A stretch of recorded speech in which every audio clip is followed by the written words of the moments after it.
కనుక క్రియేట్ చేసి సమయమాసనం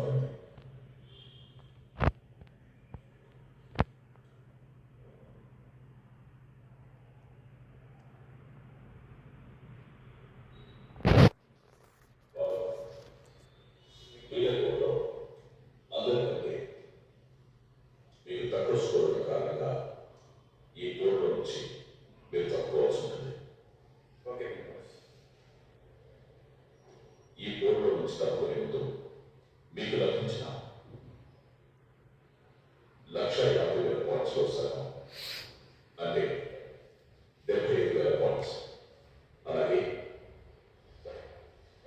ఇప్పుడు ఈ బోర్డులో మీరు సంపాదించిన స్కోర్లో సగం ఈ రెండింటిని ఇంటి సభ్యుల ఒకరికి ఇవ్వాల్సి ఉంటుంది.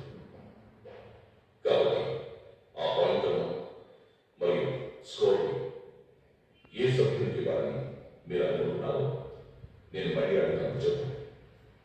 ఓకే, ఒక విషయం గుర్తుంచుకోండి, మీరు ఎంచుకున్న సభ్యునికి ఇచ్చే ఈ పాయింట్లు మరియు స్కోర్, ఈ బోర్డు ఆ సభ్యుల భవిష్యత్తు మాత్రమే కాకుండా ఇతర సభ్యుల భవిష్యత్తును కూడా మార్చే అవకాశాన్ని కలిగి ఉన్నాయి. కాబట్టి బాగా ఆలోచించి ఒక నిర్ణయానికి వచ్చి ఆ సభ్యుల పేరు నేను అడిగినట్టు చెప్పండి. SP boss.